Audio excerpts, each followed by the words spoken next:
ରାଗିଥିଲେ କଣ ଆସିଥାନ୍ତି।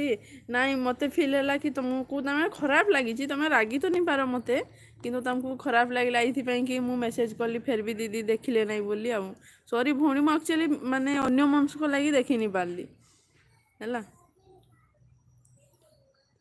ମୁଁ ଟିକେ ବି ତାର ମାନେ ଧ୍ୟାନ नहीं ଦେଲି କି ତମେ ମେସେଜ କରିଛ ବୋଲି। ହଁ ପରା ଦିଦି, ଦିଦି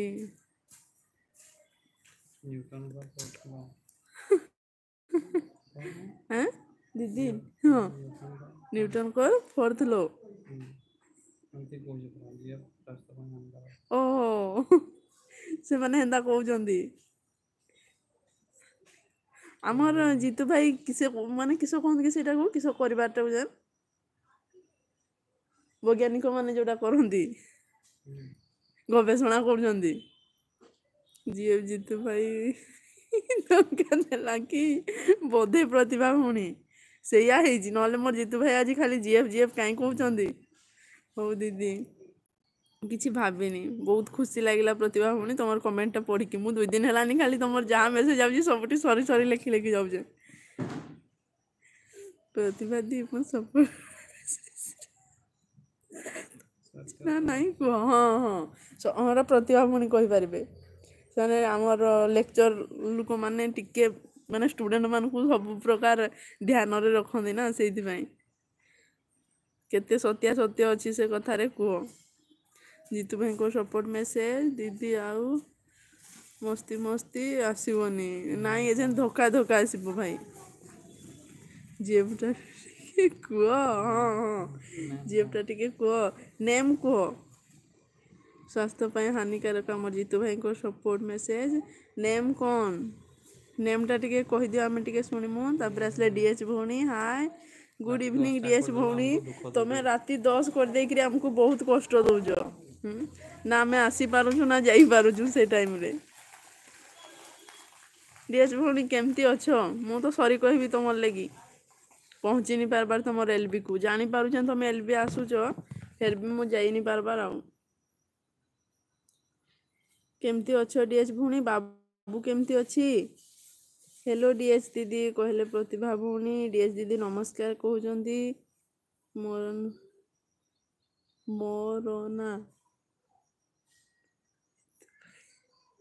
କି ଜାଣେ ପ୍ରତିଭା ଭଉଣୀ କାଣା କହୁଛନ୍ତି ଯେ ଗୁଡ ଇଭିନିଂ ଟିକେ କୁହ, ଟିକେ କୁହ। ତାପରେ ଡିଏଚ ଭଉଣୀ କହିଲେ ଭଲ। ରଞ୍ଜନ ଭାଇ ତମକୁ ଇନଷ୍ଟାଗ୍ରାମରେ ମେସେଜ କରିଛନ୍ତି ଭାଇ, ତମେ ଦେଖିବ ଚେକ୍ କରିବ କାଲିଠୁ। ये धोखा प्यार का धोखा नहीं दिल और रोक किसको प्यार ना करो। ମୋର ମାନେ ମୋର ଆଇଡିରୁ ବି କରାହେଇଛି, ଏଇ ଆଇଡିରୁ ବି ମେସେଜ କରାହେଇଛି ଇନଷ୍ଟାଗ୍ରାମରୁ, ଆଉ ଭାଇଙ୍କର ଆଇଡିରୁ ବି ମେସେଜ କରାହେଇଛି। ତମେ ଚେକ୍ କରିବ ଇନଷ୍ଟାରେ। ଡିଏସ ଭଉଣୀ କହିଲେ ନମସ୍କାର ହାଇ ହିମାନ୍ଦ୍ରୀ ଦିଦି କହୁଛନ୍ତି ଜିତୁ ଭାଇ ଖୁସି ତ କହୁଛନ୍ତି ଜିତୁ ଭାଇ କାଲି କଥା ହେଇନ କାହା ସାଙ୍ଗରେ? କାଲି ପା ତୁମକୁ ମେସେଜ ଦିଆହେଲା, ତମେ ତ କାହିଁ ରିପ୍ଲାଏ ନି କଲ। ରିପ୍ଲାଏ କଲେ ତୁମେ କଥା ଲାଗିବ ଆଉ। ମସ୍ତି ଭଲ ଅଛୁ, ଆଚ୍ଛା ଠିକ୍ ଅଛି ଡିଏଚ ଭଉଣୀ କହିଲେ ହଉନ ହଉ ନା ହଁ ଜିତୁ ଭାଇ ନାଇଁ କହିଲେ ନାଇଁ ଆଉ କାଣା କରିପାରିମୁ ଆଉ। ତୁମେ କେନ୍ତା ଅଛ? ଆଚ୍ଛା ଆଚ୍ଛା ସମ୍ବଲପୁରୀ କହୁଛ ତମେ, ଭାଇ କି ଭଉଣୀ ଅଛ କୁହ। ନହେଲେ ଭାଇକୁ ଦେଇକିରି ମଜାକ କରୁଥିବ ମତେ। ଆମେ ସମସ୍ତେ ଭଲ ଅଛୁ। ଜିଏଫ୍ ସ୍ୱାସ୍ଥ୍ୟ ପାଇଁ ହାନିକାରକ। ଆମର ଜିତୁ ଭାଇଙ୍କୁ ଟିକେ ଦେଖ, ତାଙ୍କର ସପୋର୍ଟ ମେସେଜ ଟିକେ ପଢ। ପ୍ରତିଭା ଦି କଣ ଖାଇଛ? ସେମାନେ ଜୁସ୍ ଆଁ